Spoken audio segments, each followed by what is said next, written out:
Bien, ya está subiendo al estrado el profesor Alfredo Palacios, director educativo del Instituto Eureka, autor en colaboración de varias obras. Profesor Palacios, lo escuchamos. Yo no voy a intentar definiciones porque las hay y en exceso en cuanto intento nuevo de hablar de esta temática se ha hecho. Voy a tratar de hacer una muestra, una mostración de la existencia de algunos interdisciplinarios. Es decir, voy a proponerles a la consideración de ustedes un análisis que está vinculado a productos interdisciplinarios. Primera advertencia, mi punto de vista es un error elaborado personal. Es decir, que yo no voy a hablar de lo interdisciplinario o la interdisciplina.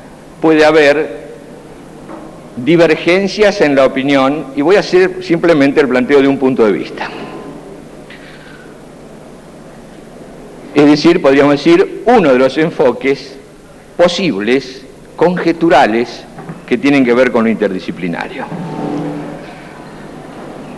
Segundo, como la charla es un acto de imaginación colectiva, les voy a pedir a cada uno de ustedes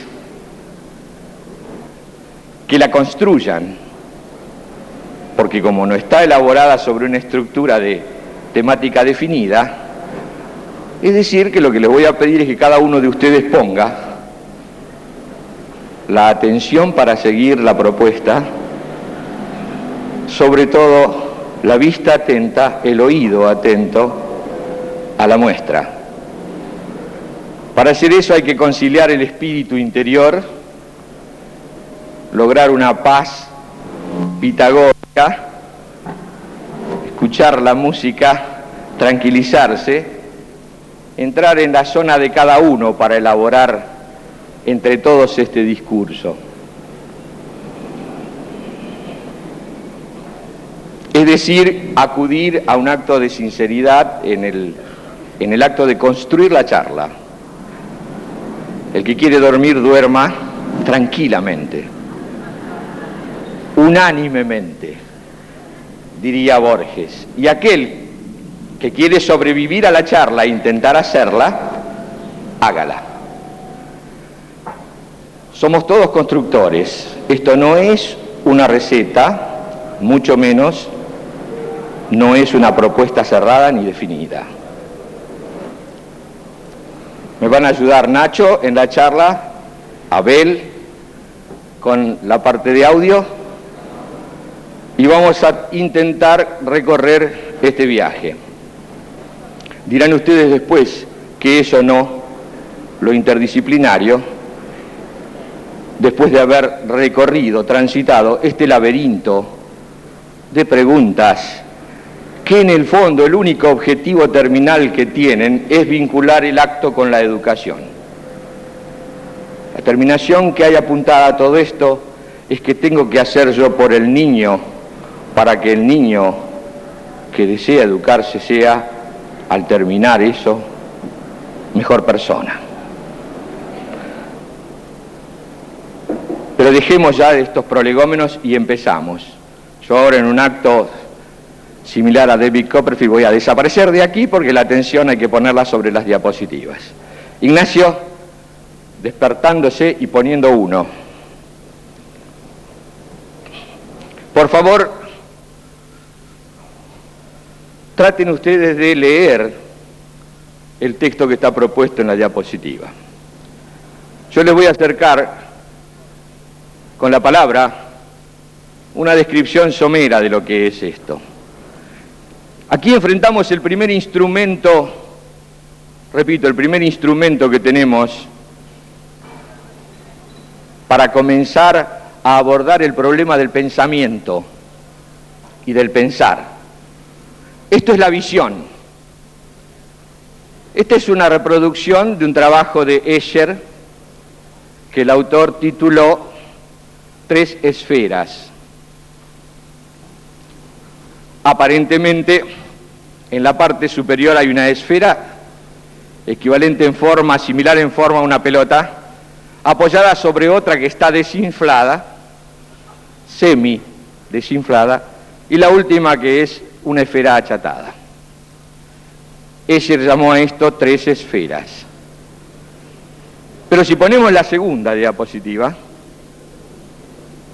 nos enfrentamos con la solución de este problema que también la plantea Escher. En realidad lo que estábamos viendo no eran 3 esferas, sino 3 monedas planas sobre las cuales el autor había grabado unas líneas particulares que provocaban la sensación visual de estar viendo una esfera. ¿Esto qué quiere decir? Quiere decir que a veces lo que veo no coincide con lo que es. Veía 3 esferas, son 3 objetos planos simulando ser esferas. Esa trampa de la visión no es única, mi instrumento visual es limitado y el componente que agrego a mi conocimiento por vía del instrumento visual puede sufrir estas cosas, pero estas cosas que puede sufrir no son únicas, porque recuerden, lo que veo solo. Puede pasar lo siguiente. Nacho, la segunda, la tercera. Gracias. Esto es Magritte.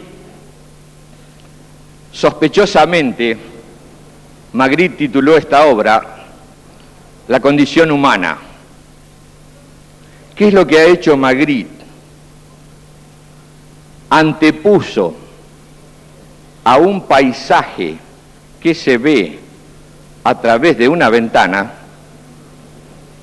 una tela de un cuadro en blanco sobre un caballete y pintó en la tela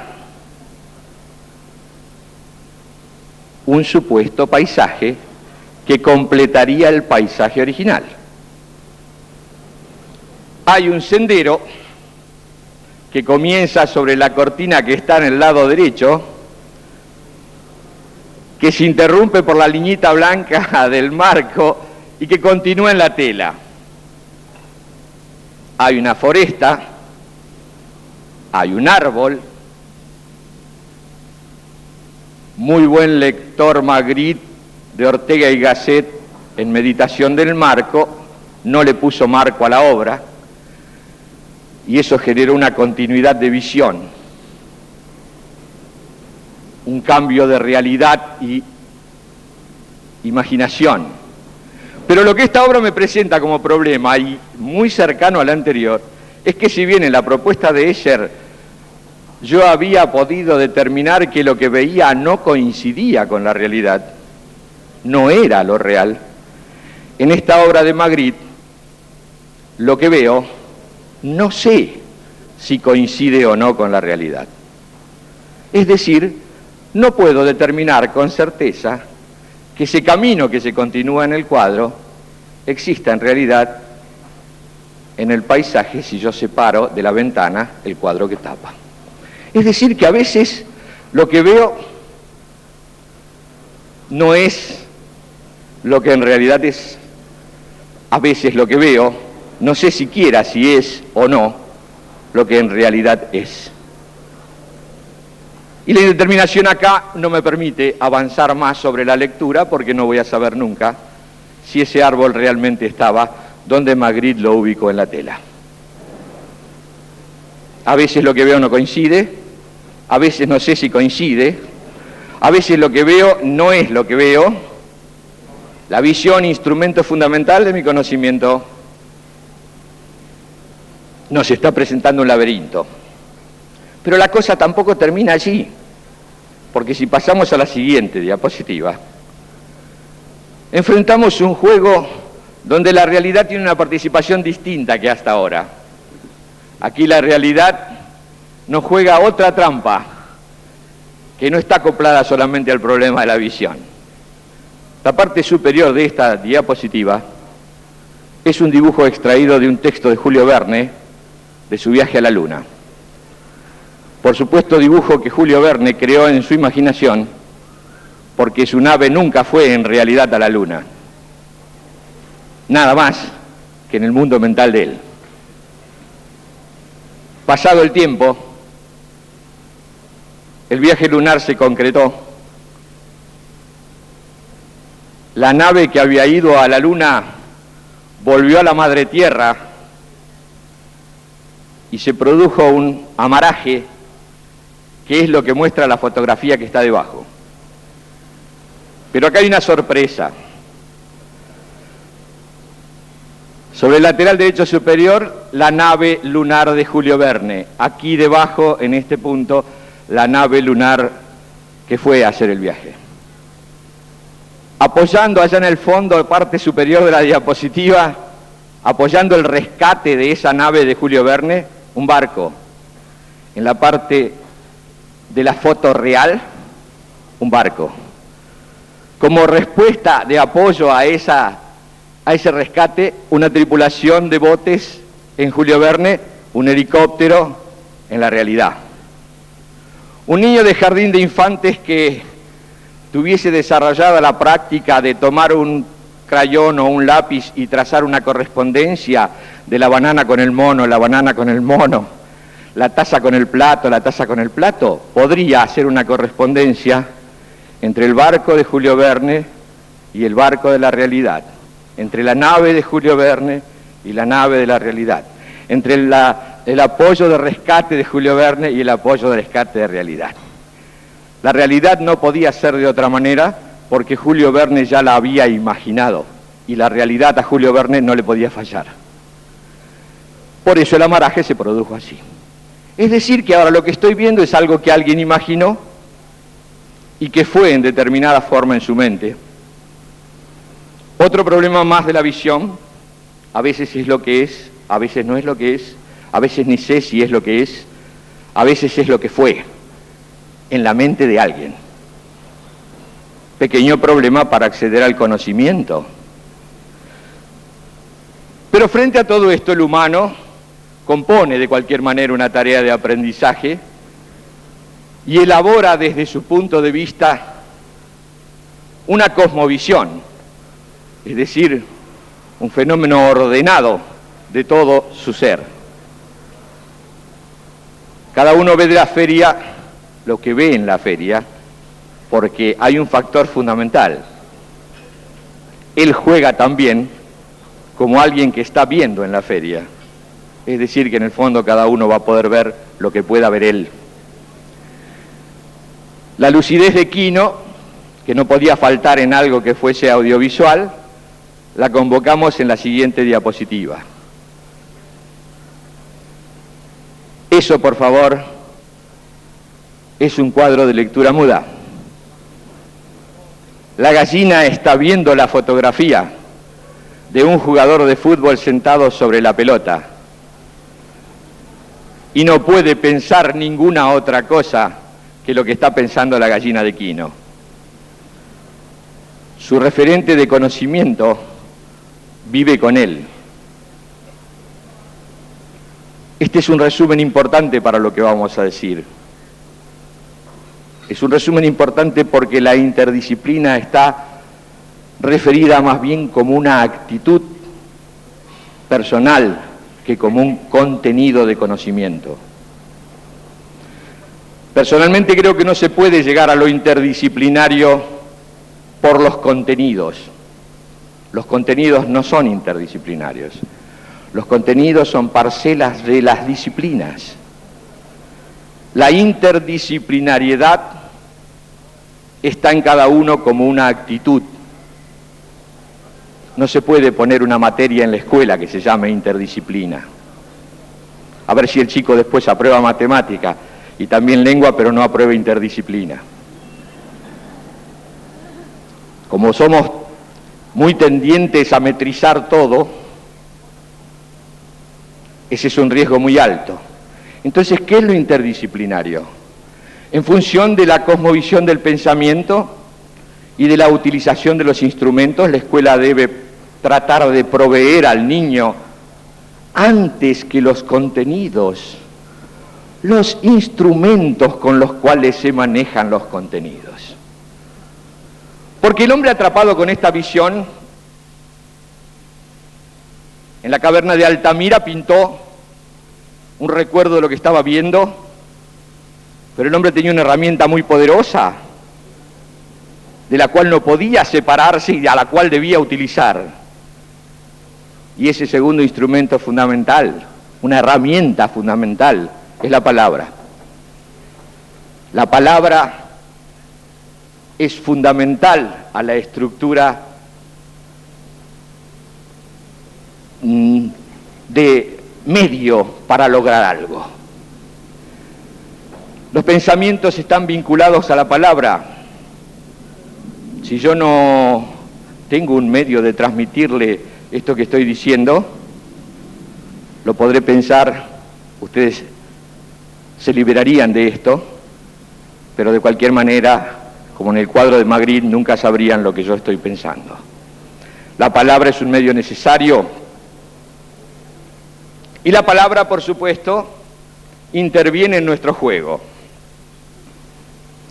Si la primera herramienta fue la visión, la segunda herramienta puede ser la palabra. Estamos tratando de llegar al camino de lo interdisciplinario. La palabra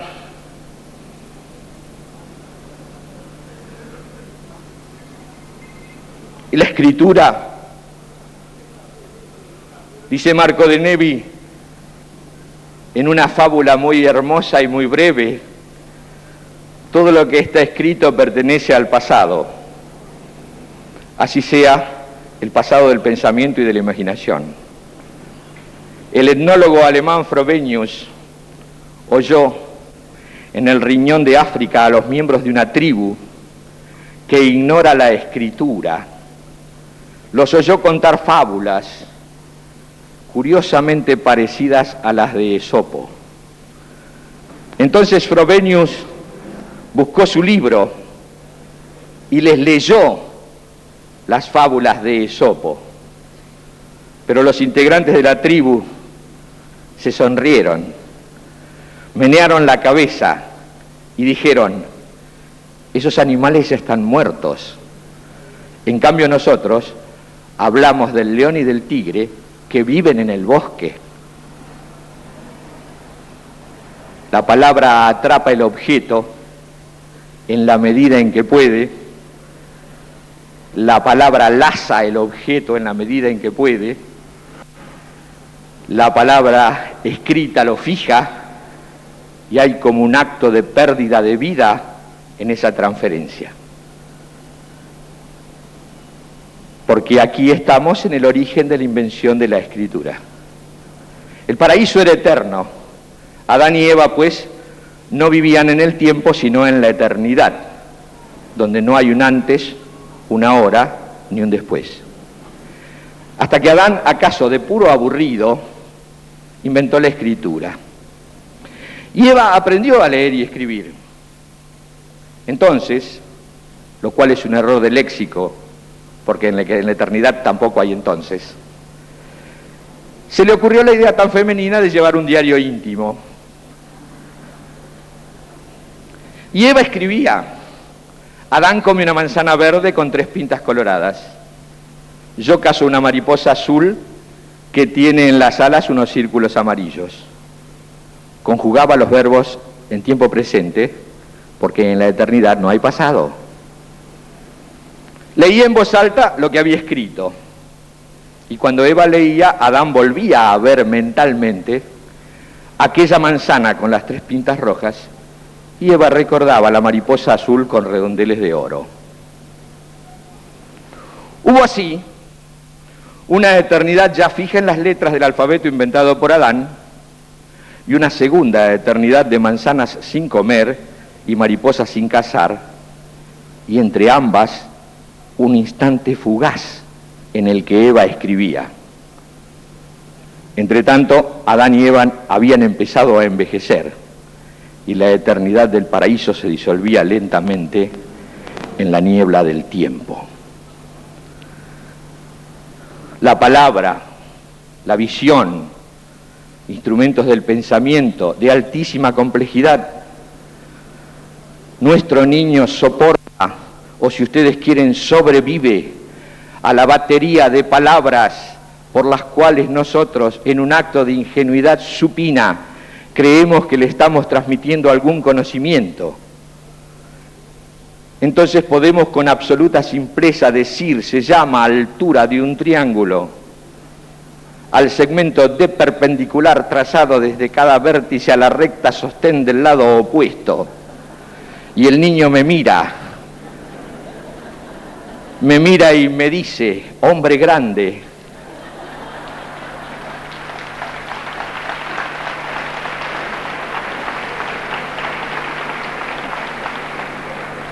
que cree que yo puedo acceder a eso, y además con un peaje que si no lo pago voy a marzo. Entonces convoca a la diosa de la memoria, repite de memoria lo que yo he dicho, y allí porque fui bueno y hablé de segmentos de perpendicular desde cada vértice, y si me quiero poner complejo, comienzo a decirle a mi niño que hay triángulos isósceles y que hay triángulos escalenos, y el niño me mira y tendrá que acudir a la memoria para asociar una figura con un nombre, y si no coincide el nombre con la figura, estará mal. Porque en matemática hay mal y bien, y el que acomete el mal matemático va al infierno de los matemáticos. No hay corrección ni inteligencia en la lectura. Claro, mis padres griegos, en el origen, cuando designaron al triángulo isósceles con la palabra isósceles, estaban haciendo lo que dice Gilson. La palabra implica un conocimiento, y poniendo un nombre tal que para aquel que lo escuchase, ese nombre tuviese un significado y él pudiese inteligentemente saber lo que la palabra quería decir y a qué objeto me estaba refiriendo. Son pensadas, no son al voleo. La desgracia es que no son todas como sacacorcho, paragolpe, paraguas, a veces es isósceles, a veces es paralelepípedo. Qué boquita, ¿eh? Y ahí está el niño. Y si uno tuviera un rumbo para decirle, mira hijo, isósceles quiere decir esto, en griego iso quiere decir igual, y esquelos quiere decir piernas, y sos esquelos quiere decir iguales piernas. Cuando un hombre se para con las piernas iguales abiertas, forma un triángulo que se designa con el triángulo de las piernas iguales.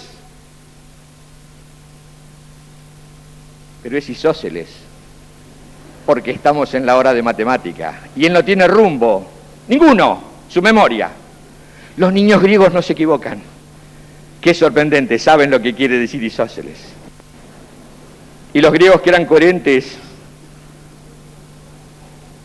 le pusieron al triángulo escaleno, porque escalenos en griego quiere decir esto. Y cuando escaleno se para, el triángulo que queda formado no es isosesquelos, es escalenos, es rengo en el castellano, pero nunca jamás va a aparecer esa palabra en la hora de la matemática. Cervantes, que sabía las dificultades que las palabras traían, porque Cervantes era un interdisciplinario, con un vocabulario que superaba en mucho el ABC que manejo yo, y que sabía el alcance que tenía lo que estaba usando. un consciente del instrumento, la palabra, pone en el Quijote la siguiente advertencia. Sancho, gobernador de Barataria, con ese escepticismo campesino, como dice Clemente de Sancho, parado al lado de Quijote para hacer una figura. Resulta ser que le aparecen a su gobierno de Sancho los siguientes problemas. Señor, un caudaloso río dividido a dos términos de un mismo señorío. Y esté vuesa merced atento, porque el caso es de importancia y algo dificultoso. Digo pues, que sobre este río estaba una puente, y que al cabo de ella una horca, y una como casa de audiencia, en la cual de ordinario había 4 jueces que juzgaban la ley. La ley que puso el dueño del río, de la puente y del señorío, que era de esta forma, la ley. Si alguno pasare por esta puente, de una parte a la otra, ha de jurar primero a dónde y a qué va. Y si jurare verdad, déjenle pasar. Y si jurare mentira, muera por ello, ahorcado en la horca, que allí se muestra sin remisión alguna. Sabida esta ley y rigurosa condición de ella, pasaban muchos, y luego, en lo que juraban, se echaba de ver que decían verdad, y los jueces lo dejaban pasar. Pasaban libremente. Pero sucedió, dice Cervantes, que tomando juramento a un hombre, éste juró y dijo que para el juramento que hacía, él iba a morir en aquella horca, que allí estaba, y no a otra cosa. Entonces repararon los jueces en el juramento y dijeron, si a este hombre le dejamos pasar libremente, mintió en el juramento, y conforme a esta ley debe morir. Y si lo ahorcamos, él juró que iba a morir en aquella horca, y habiendo jurado verdad, lo deberíamos dejar pasar. Vengo para ser muerto en esa horca. Si decía verdad, tenían que ahorcarlo, pero como había dicho verdad, había que dejarlo pasar. Y si era mentira, etcétera. ¿Qué está diciendo Cervantes? Cuidado con el lenguaje. El lenguaje es un instrumento humano por naturaleza y absolutamente necesario, pero en determinado momento genera paradojas. Cervantes da la solución y dice, por boca de Sancho.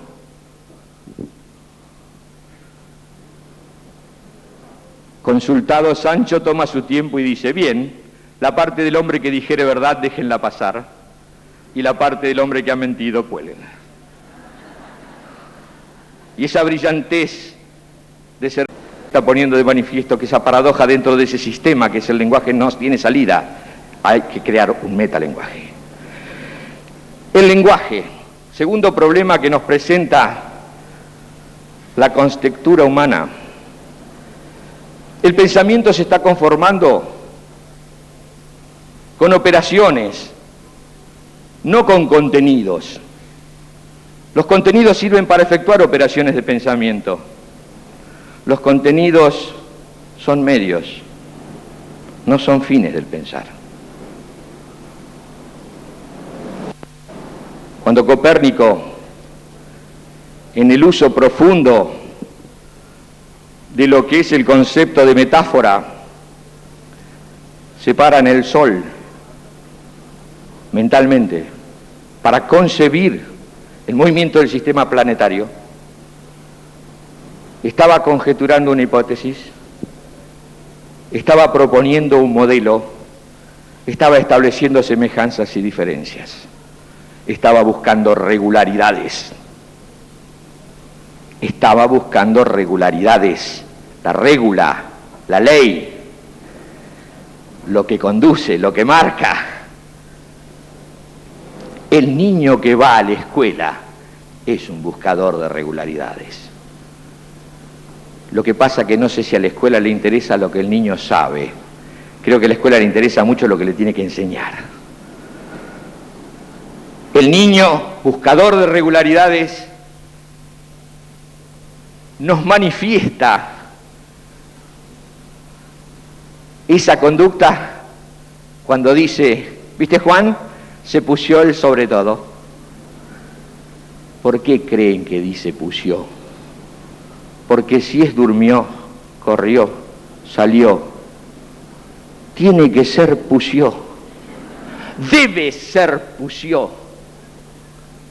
Es una regula que está semejando las estructuras y que está haciéndolas parecidas. Johannes Kepler, el astrónomo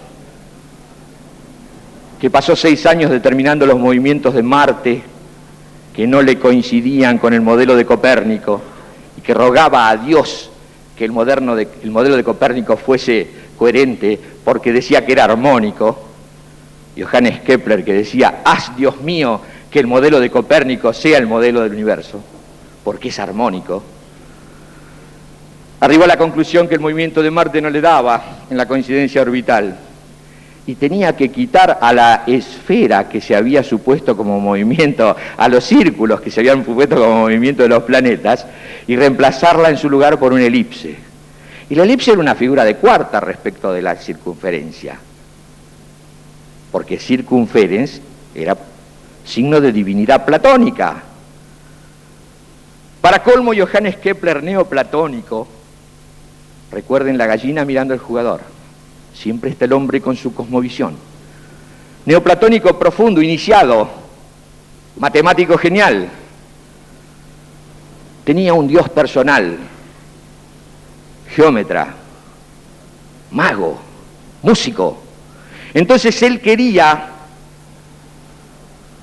poner en órbita los sólidos platónicos, porque se conocían 6 planetas y había 5 sólidos. Entonces él quería ver cómo podía conjugar, suponiendo que si hacía eso, iba a escuchar la música de las esferas celestes que los pitagóricos decían que se podía escuchar. Metáfora del pensamiento, metáfora que conduce a fundir 2 realidades y crear una nueva. Pensamiento metafórico que sale de la analogía comparativa en medio y en plena selva de la ciencia. Si él ponía en órbita los sólidos platónicos, iba a escuchar la música. Dicen testigos de la muerte de Johannes Kepler, que luchó sus últimos minutos tocando su cabeza y señalando el cielo. Y dice Alexander Coire, debe haber estado escuchando la música de las esferas celestes. Así debe haber sido. La autenticidad de Johannes Kepler, la búsqueda de la regularidad de Kepler, pasa a manos de Galileo Galilei. Galileo Galilei, matemático de primera línea, pero ningún conocimiento del neoplatonismo. Y entonces el discurso de Kepler en los oídos de Galileo se transforma a que el dios de Kepler, geómetra, músico, mago, personal, sea ingeniero. Y entonces dice Galileo, ¿qué es esto de la música de las esferas celestes? Está loco. Y suenan en los oídos de Galileo las viejas palabras de dadme un punto de apoyo y moveré la tierra. El punto de apoyo de Galileo fue el telescopio, un instrumento. Y la tierra que movió fue esta. Instrumento que apuntó al cielo. Pero ojo, la cosmovisión de Galileo arrastraba ya a un problema muy serio. El manejo matemático de leyes y la precisión fascinaba en esa época. A todos. Era la exactitud, la pulcritud, lo correcto, lo bello. Pero hubo una transformación de ese pensamiento que lo empezó a llevar a ser lo útil, no lo bueno, lo verdadero y lo bello. Nos alejamos de Platón, pasamos de Galileo Galilei a Isaac Newton, Y allí está Isaac Newton y está nuestro niño de colegio diciendo Pució. Isaac Newton sentado bajo el árbol de su casa, viendo caer la manzana, no decretó la gravedad. Y ahora nos caemos por culpa de Newton. La gravedad se conocía en el momento de Newton. Entonces, ¿cuál es la genialidad de don Isaac? Era amigo de la reina y por eso está en el libro de los famosos. No era amigo de la reina y no por eso está en el libro de los famosos. ¿Qué hizo Newton? 22 años sentado bajo el árbol, la universidad cerrada pero la mente no. Levantó la cabeza y miró la luna. La luna del poema de Omar Khayyam. Esa luna que dice, bebe hoy que la luna mañana te va a buscar y no te va a encontrar. Y Newton dijo,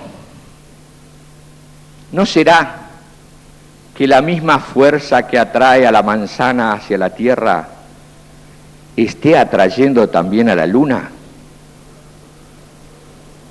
¿Y qué tiene que ver la luna con la manzana? Comparar dos cosas que no tienen nada que ver para intentar conseguir en ellas una regularidad. Es decir, en ese momento Newton estaba diciendo Pució. ¿No será que la luna es atraída hacia la Tierra con la misma fuerza que está trayendo la manzana? Y calculó, y dijo, daba bastante aproximado el cálculo. Estaba bastante aproximado el cálculo. Ese supuesto permitió después determinar el movimiento de las mareas, la gestación de las mareas de las aguas de la Tierra, de las cuales Homero decía, habremos hecho algo mal contra los dioses, porque los ríos se retiraron y los caballos de sal quedaron apoyados en el fondo. Encontró una regularidad natural que le permitía intentar una ley, intentó una conjetura probable, y delante de él estaban todos los fantasmas de Copérnico, de Johannes Kepler, de Galileo Galilei, de Aristóteles, que no quería saber nada con la matemática griega porque la matemática griega es estática, estética, encorsetada, rígida, y eso él veía que no servía para atacar el problema del movimiento. Pongan ustedes la historia entre medio, y Isaac Newton genera el cálculo diferencial, instrumento matemático que permite estudiar la movilidad.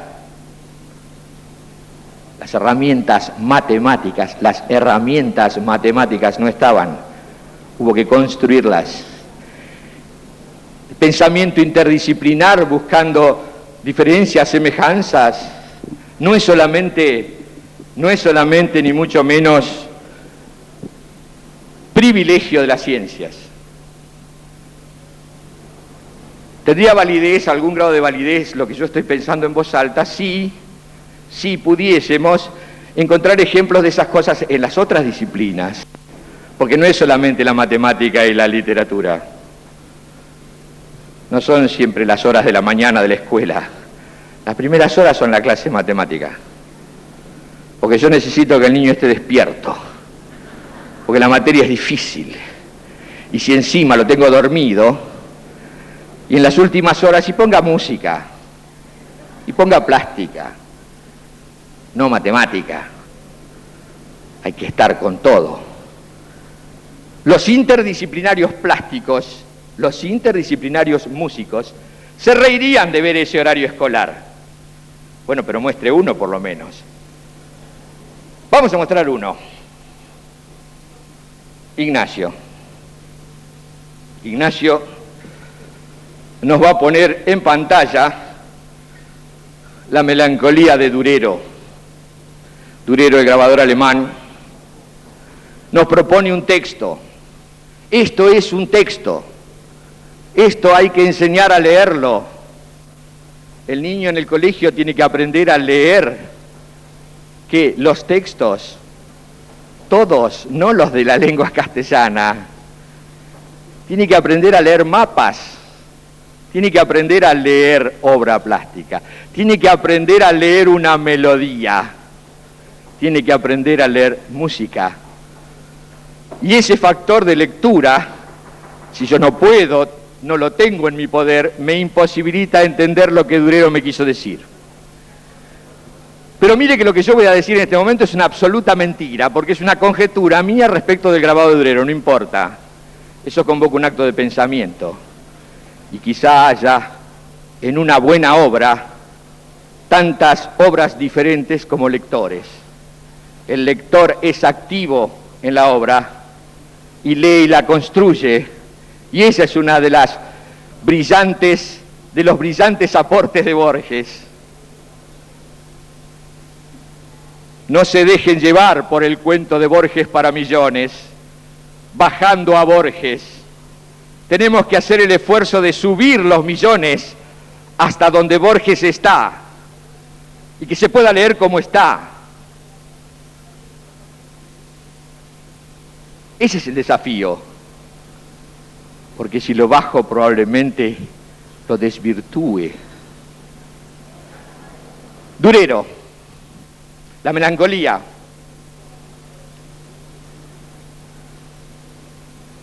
El cuadro presenta la posibilidad de hacer una lectura de imágenes.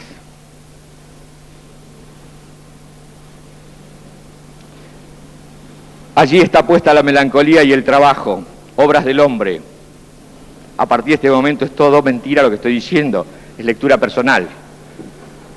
La obra resume actividades del hombre muy importantes: pensar, perseverar, calcular y ejecutar. Eso es lo que me quiere decir Durero. Pensar está reflejada en la actitud del melancólico pensar del ángel, de ese ángel alas de águila. La perseverancia está en su mano derecha apoyada sobre un libro. Pensar, perseverar, calcular y ejecutar. El cálculo está representado por el compás y los instrumentos de ejecución al pie del ángel. Al lado del ángel hay un niño aprendiendo la lección para continuar así generación tras generación. Sobre la cabeza del ángel y del niño hay un reloj de arena, el símbolo del tiempo siempre presente, sea lo que fuere lo que tu mano tenga que hacer. Hay un cometa allá a lo lejos, que puede ser un signo del desorden, y hay un arco iris, que puede ser una convocatoria de la armonía. Hay una escalera para construir subiendo. Y en el lado derecho superior del grabado de Durero hay un cuadrado mágico. ¿Qué cosa es ese cuadrado mágico que está debajo de la campana? ¿Puede ser un signo del Durero escritor? Porque esto es un texto. Para que yo, lector, explore lo que me está queriendo decir. Entonces lo sacamos. Y ese es el cuadrado mágico que está a la derecha de la obra, en la parte superior. Ese cuadrado mágico es mágico por esa virtud de asignar magia a que sumando diagonales y verticales y horizontales da siempre lo mismo. Por eso se llama cuadrado mágico. Pero a mí me interesó otra cosa, me interesó la casualidad. Fíjense ustedes que le quedó a Durero 15-14 justo, que le sirve para poner el año en que pintó la melancolía. Pero eso es una casualidad, porque Durero era pintor, no sabía nada de matemática. Sospechen ferozmente de las casualidades que son tan casualidades. Sospechen. Entonces, ¿qué pude hacer con este cuadrado mágico? Jugar, tirando una línea, tratando de seguir la sucesión de los números naturales. Es decir, una línea que uniese el 1 con el 2, el 2 con el 3, el 3 con el 4. Nacho, vamos. La magia de Nacho, y ya la hizo. Y allí está unida, y aparece una extraña retícula, una extraña malla simétrica. Entonces viene una pregunta que es obvia: ¿no será un soporte estructural de la obra? ¿No estará la melancolía montada sobre esos puntos y allí estarán todo lo que los plásticos manejan, de los puntos de tensión, los centros de... ¿No tendrá que ver con eso? A ver, Ignacio, la sobreponemos a la melancolía y raramente aparece una arquitectura y el fantasma de Aristóteles que sopla al oído, y el morfismo es materia y forma. Hay una forma que hace de soporte y hay una materia que ha rellenado esa forma. Este amigo Durero parece que trazó su obra sobre la base de un análisis estructural, el cual se puede completar, la gente que sabe lo puede hacer. Allí hay un cuadrado áureo en la caja, etcétera. Hay que seguir leyéndolo con todos los códigos, porque él era interdisciplinario, porque hasta puso ritmo en la obra. Ritmo y aritmos, aritmos, aritmética, fluir, un flujo cíclico, permanente, primavera, verano, otoño. 1, 2, 3, 4, un ritmo marcado. Cuando yo estaba mirando el Durero, alguien me dijo, en el silencio de la lectura y en el oído, pitagórica trama, calmo desasosiego, todo es prueba de fuego, métrica tinta en llama, pintor en cirugía, paciente, inquisitivo, tú, el ángel pensativo de la melancolía. Y esa persona que me dijo hace el oído era Rafael Alberti, el poeta que tiene un libro dedicado a la pintura y que dice desde su visión de poeta, pitagórica trama, qué notable, Alberti es interdisciplinario, está mirándolo y lo está entendiendo. Está el aritmos, está el número, y él lo pudo leer. Cuando Durero nos da este ejemplo, nos damos cuenta que el manejo del instrumento en manos de alguien habilitado es muy potente, pero para eso hay que proveerlo primero. La palabra y el número. La palabra y el número. La palabra y el número para no caer en territorios donde me pueda generar una trampa la defectuosa visión. Ahora nos subimos a la alfombra mágica y nos vamos a Bagdad. Nos vamos a Juarims, a la provincia persa de Juarims, donde nació Mohammed ben Musa al-Juarizmi. ¿Y qué fue ese individuo? Mohammed ben Musa al-Juarizmi, el autor del Kitab al-Mustasar. Ustedes disculpen, pero tengo un poco el don de lenguas, como dijo Pablo en carta a Corintios. Puedo hablarlo sin saber lo que estoy diciendo. Si tú hablas y alabas a Dios en caldeo sin saber caldeo por el don de lenguas, podemos decir que estás alabando a Dios, pero que no sabes caldeo. El Kitab al-Mustasar, el libro de aritmética árabe. Los árabes hicieron un aporte a la humanidad tremendo, el sistema de numeración, lo que nosotros manejamos con absoluta simpleza, lo que para nosotros es muy sencillo, lo que para el niño es una tortura, porque otra vez estamos escamoteando el código. Y entonces se utilizan trampas, y las trampas son eso, trampas. Entonces, para que él pueda hacer la resta, le decimos, le pide uno al de al lado. Yo siempre le pregunto, ¿cuándo se lo devuelve? Dice, no se lo devuelve nunca, entonces no se lo pide, se lo roba. 999 menos 75 es sin dificultad. 1000 menos 75, es decir, aumentando el minuendo, es con dificultad. Mire usted qué notable. ¿Dónde está la dificultad? En el código de escritura.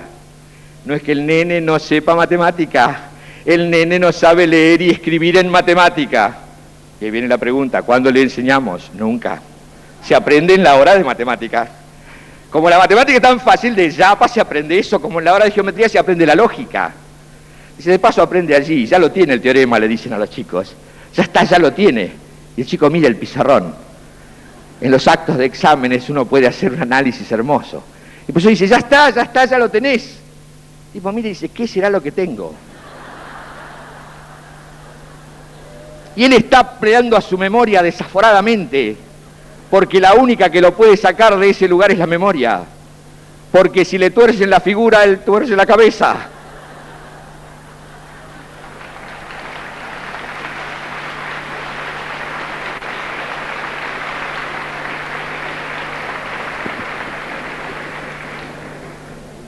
Es lo mismo que hizo Sesquelós, que todo.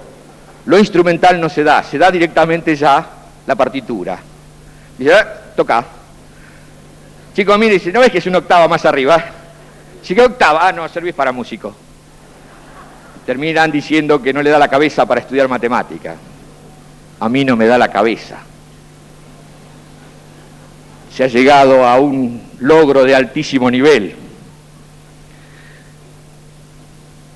Y aquí estábamos tratando de decir que llegábamos a Juarims.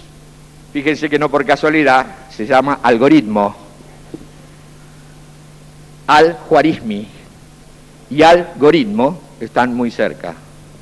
Y el Kitab al-Mustasar al-Jabar, que escribió el maestro árabe, regaló a la comunidad matemática la palabra álgebra, al-Jabar, que quiere decir restitución. Dice por allí Cervantes en una zona del Quijote, y allí llegaron al pueblo donde estaba el Sansón desgraciado, encontraron un algebrista que curaba huesos desencasados.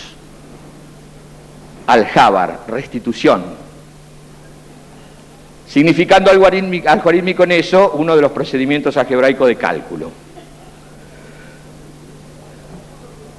Pero hay un símil del durero en la sangre de los árabes, porque no es tampoco por nacionalidades, hay interdisciplinarios por nacionalidades. No, los árabes también tuvieron juegos interdisciplinarios. Así, a ver, muestre uno. Porque siempre hay que decirle eso a la gente. Dice, acá está el proyecto. Dice, a ver, me muestra un ejemplo de lo que pasó con el proyecto. Alí Babá y los 40 ladrones. Voy a contar un cuento.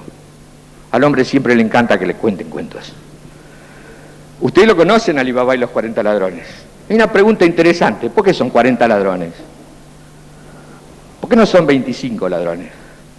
O Alí Babá y los 70 ladrones. Bueno, son 17 ladrones. No, Alí Babá y los 40 ladrones. 40 es un número matemático que disfruta de una particularidad muy grande. Es el mayor número que se puede partir en 4 partes diferentes y que con esas 4 partes diferentes se pueden escribir todos los números desde el 1 hasta el 40. Voy a repetir. Es el único número que se puede partir en 4 partes diferentes y que con esas 4 partes diferentes se pueden escribir todos los números desde el 1 hasta el 40. Las partes en las cuales se puede partir son 1, 3, 9 y 27. Con 1, 3, 9 y 27 se pueden escribir los 40 números naturales. Y 40 es el mayor número que lo tiene. Entonces, ahora, ¿quién me puede decir a mí que el problema no fue este. Vamos a tratar de enseñar la propiedad del número 40. Bueno, enseñémosla a través de un cuento. Hagamos el cuento de Ali Baba y los 40 ladrones. ¿Por qué? Y porque los ladrones robaban. Y si roban, sustraen. Y los llevaban a la cueva. Y en la cueva amontonaban, es decir, adicionaban las cosas que tenían. Por sumas y restas, esas 4 partes se escriben cualquier número. ¿Por qué no puedo hacer un cuento donde la sustracción y la adición sean parte del cuento? Y hay claves más hermosas. Ábrete, sésamo. Es un cuento múltiplo de 3. 1, 3, 9, 27. Esto es mentira. Todo lo que dije es mentira. ¿Cómo saben que es mentira? ¿No parece cierto? Sobre la base de una estructura matemática definida, construir un cuento y que el cuento esté envolviendo la estructura. ¿No puede ser cierto lo de Durero? Los interdisciplinarios son muy difíciles de abordar, porque hay que hacer el esfuerzo que hicieron ellos para llegar, porque hay que conciliar el uso de los instrumentos, porque hay que manejar muy bien todo lo previo, y estoy en hora de aterrizar. Borges le escribe El fin al Martín Fierro. ¿Qué? Pero Borges es un genio, claro, por eso. Toma una cosa que no tiene fin y le escribe el fin. Cuando escribe el fin del Martín Fierro, en el final del Martín Fierro pone el duelo con el negro. Y en ese texto de Borges, que es muy breve, hay un juguete interdisciplinario de primer nivel. Iban a batirse en el duelo el negro y Martín Fierro. Y dice Borges, ¿acaso por primera vez en su diálogo Martín Fierro oyó el odio? Su sangre lo sintió como un acicate. Se entreveraron y el acero filoso rayó y marcó la cara del negro. Punto. Aparte, hay una hora de la tarde en que la llanura está por decir algo. Nunca lo dice, o tal vez lo dice infinitamente y no lo entendemos, o lo entendemos pero es intraducible como la música. Puntos suspensivos. Desde su catre, Recabarren vio el fin. Borges escribe cualquier cosa y todo lo que escribe está bien. La segunda parte de la afirmación sí, la primera no. Hay una hora de la tarde en que la llanura está por decir algo, nunca lo dice, o tal vez lo dice infinitamente y no lo entendemos, o lo entendemos, pero no podemos traducirlos porque es como la música. ¿Saben lo que es eso? Es el resumen del diálogo platónico del Gorgias. Todo platónico de Gorgias de Leontini, en 3 líneas. El ser no existe, decía Gorgias. Y si existe, no es cognoscible. Y si no es cognoscible, y si es cognoscible, no es comunicable. Hay una hora en que la llanura parece que quiere decir algo. ¿Qué tal, don Jorge Luis? En 3 líneas, todo un diálogo platónico. ¿Para quién? Para la gallina que mirando el jugador sentado arriba de la pelota piensa. Eso está oculto, como está oculta el álgebra. Podríamos seguir charlando, pero voy a hacer una apelación a Abel. Les pido lo siguiente, por favor, para no fatigarlos, que ya ha sido excesivo. Me queda todavía del horario inicial un par de minutos. Les voy a pedir que escuchen detenida y atentamente, los que hasta aquí han llegado, la letra de esta melodía.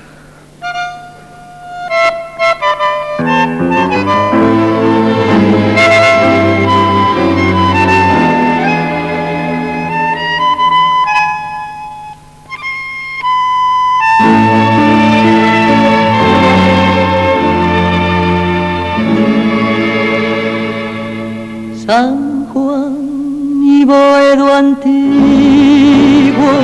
y todo el cielo,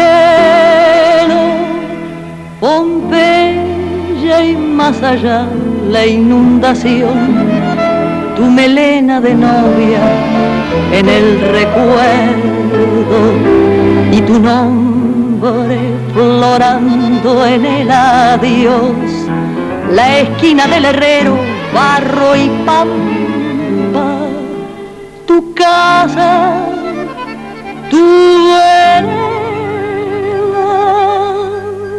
y el zanjón y un perfume de yuyos y de alfalfa que me llena de nuevo el corazón.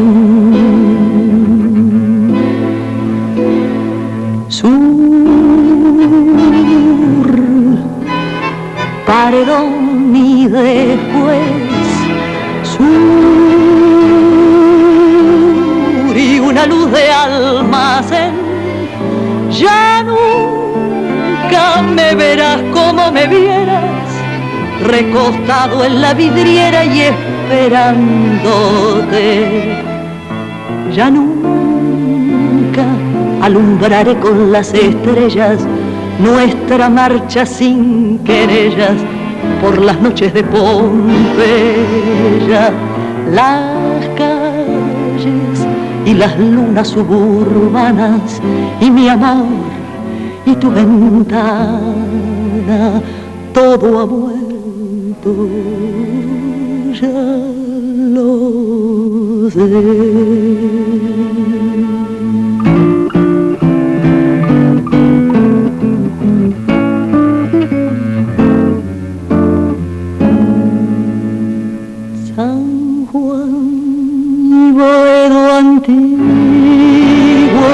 Cielo perdido, Pompeya, y al llegar al terraplén, tus 20 años temblando de cariño, junto al beso que entonces te robé, nostalgias de las cosas que han pasado, arena que la vida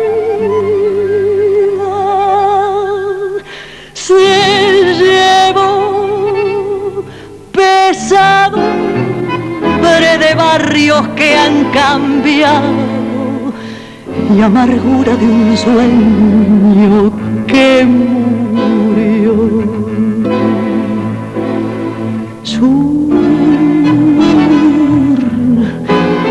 Paredón y después sur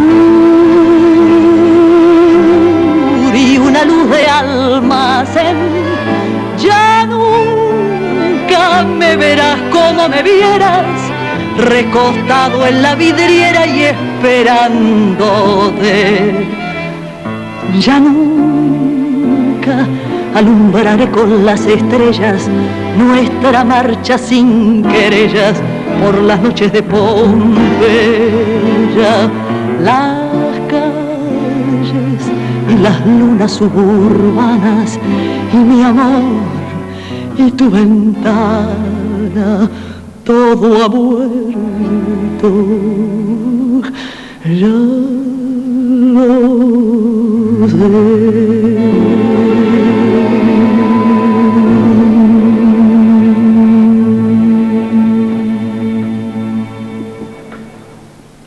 Homero Mansi. Pero como Durero, los árabes, el Kitab al-Mustazar, Homero Mansi. ¿Y qué? El sur, despacito, despacito. El tango no tiene la jerarquía académica necesaria para ser tratado en la universidad. Podemos en la universidad decir ¿qué se fizo el rey Don Juan? Y los infantes de Aragón, ¿qué se ficieron? Que tantas glorias trujeron, pero no podemos decir ¿dónde estará mi arrabal?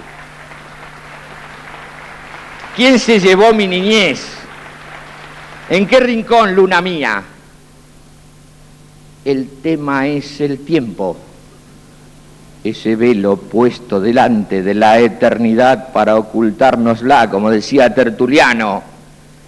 Y el tiempo es de Manrique en las coplas a la muerte de su padre, y es en Homero Mansi, y es en Cátulo Castillo. ¿Qué se fizo el rey Don Juan? ¿Dónde estará mi arrabal? En los infantes de Aragón, ¿quién se llevó mi niñez? Cuando Homero Mansi plantea el Tango Sur, que es un texto literario de primerísimo nivel, juega una notable estructura que está soportando al tango. No es González Castillo que dice el organito moliendo el tango y un farolito iluminando el fango y hay un malevo que fuma. No es una descripción del sur. Es medio shakespeariano el asunto. Don Homero pone al sur de escenario, pero lo que él cuenta en lo que ustedes escucharon es autobiográfico. El Tango Sur es la autobiografía de Homero Mansi. ¿En dónde? En la escenografía del sur. San Juan y Boedo antiguo y todo el cielo. San Juan y Boedo antiguo, cielo perdido. Y entre medio, toda la vida de él. Ya nunca me verás como me vieras, recostado en la vidriera y esperándote. No es la descripción lisa y llana de una situación geográfica. Es un escenario geográfico donde se está narrando una vida personal. Termino con una lectura, no los fatigo más. Ustedes deben ahora hacerse cargo de qué cosa es la interdisciplina. Yo no lo tengo muy en claro.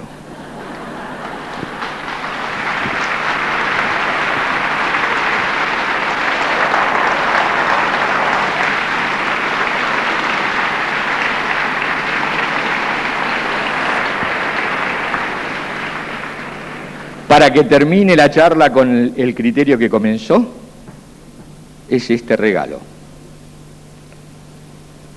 Los ponientes y las generaciones, los días, y ninguno fue el primero, la frescura del agua en la garganta de Adán, el ordenado paraíso, el ojo descifrando los colores, la palabra, el hexámetro, el espejo, el amor de los lobos en el alba, la torre de Babel y la soberbia, el sol como un león sobre la arena, las arenas innúmeras del Ganges, Chuang-Tzu y la mariposa que lo sueña, las manzanas de oro de las islas, los pasos del errante laberinto, el infinito lienzo de Penélope, el tiempo circular de los estoicos, la moneda en la boca del que ha muerto, el peso de la espada en la balanza, cada gota de agua en la clepsidra, César en la mañana de Farsalia, los fastos,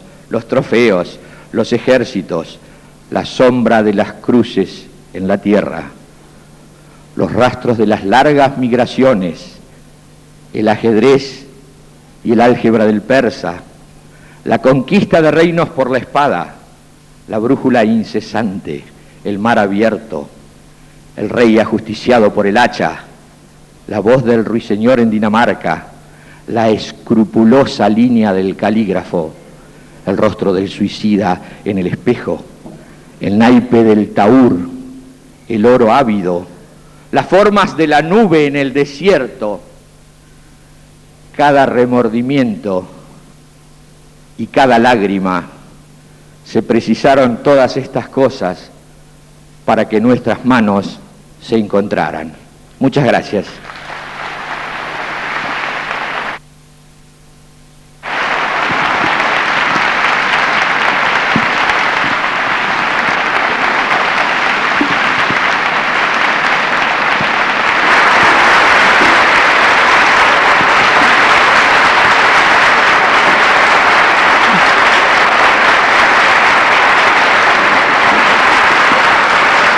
Muchísimas gracias, profesor Palacios.